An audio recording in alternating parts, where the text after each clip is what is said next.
上次就講到我哋準備喺別府搭巴士去由步院，搭唔超過1個鐘嘅車程就會由別府去到由步院噶啦。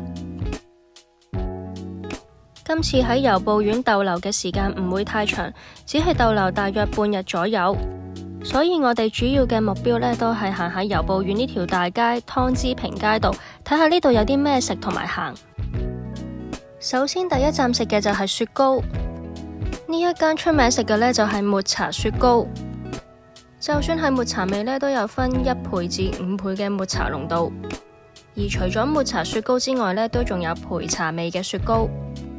我自己就揀咗中間3倍嘅濃度，咁我覺得嗰個濃度呢係啱啱好，亦都試咗4倍濃度嘅雪糕幾啖，咁我覺得呢嗰個濃度亦都唔會話太苦。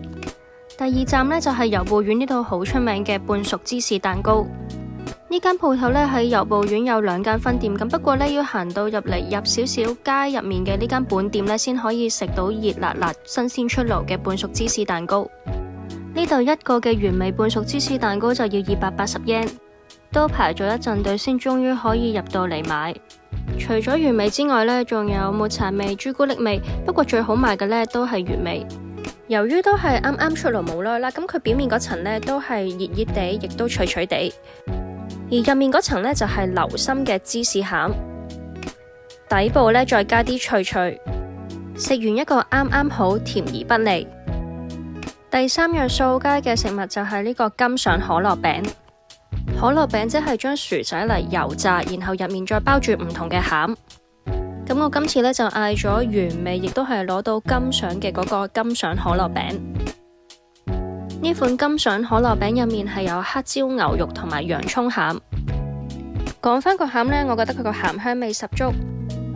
不過呢個可樂餅呢就真係好熱，咁所以大家食嘅時候呢都要小心啲，唔好俾入面嘅餡辣親個口。第4站就嚟到呢間醬油屋，望到呢度呢都好有嗰種古色古香嘅設計風格。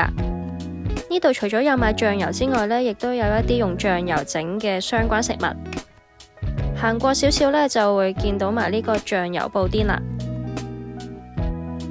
當然啦，呢個醬油布甸所用到嘅醬油係呢間鋪頭嘅自家製醬油，同喺別府食嘅差唔多。喺布甸嘅底部呢係有醬油，甜甜嘅布甸再加埋少少鹹嘅醬油呢，原來加埋起上嚟都係一個幾唔錯嘅配搭。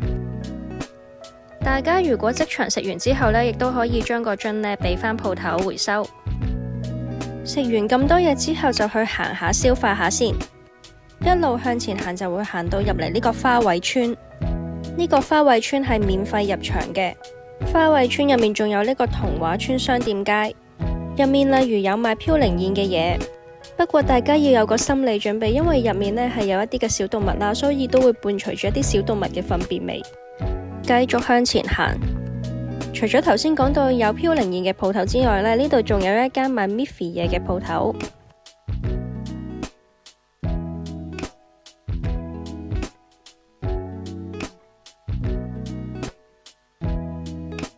跟住就有一間賣 Snoopy 紀念品嘅。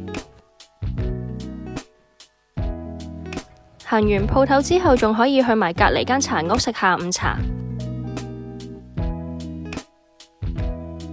當中會有啲輕食啦、鹹點同埋甜品。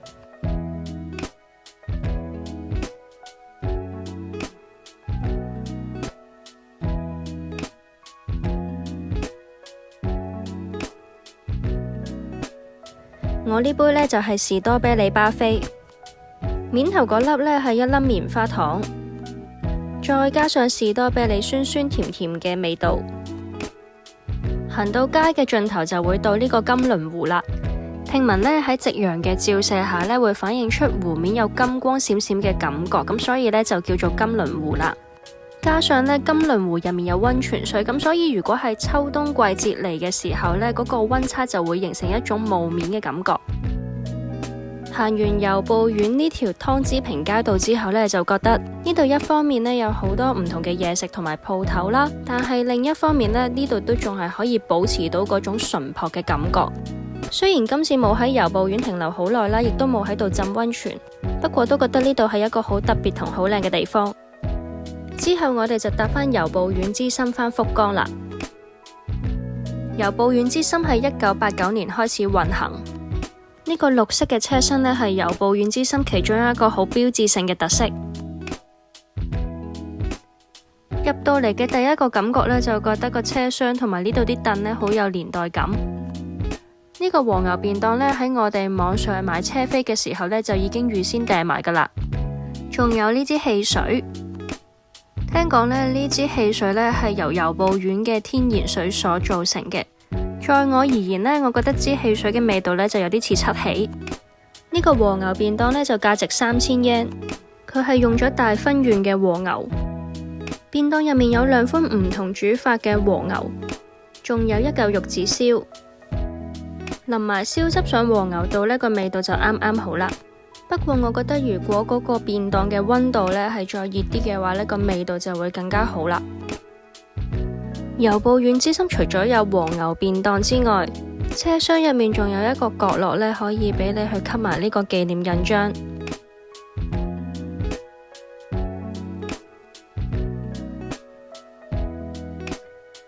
今次我吸到嘅呢個限定印章呢，就係呢個圖案，仲有位可以俾你寫埋乘搭當日嘅日期，亦都有一個位呢，可以俾你同呢個日期紀念版打卡影相。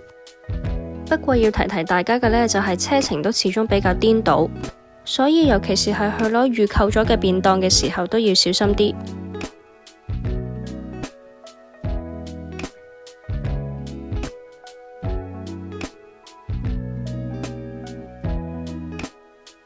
返咗福岡冇耐之後呢，都係時候去機場啦。特別要講下嘅呢，就係福岡機場喺3月尾嘅時候完成咗翻新同埋擴建，所以大家都可以預留啲時間去行下。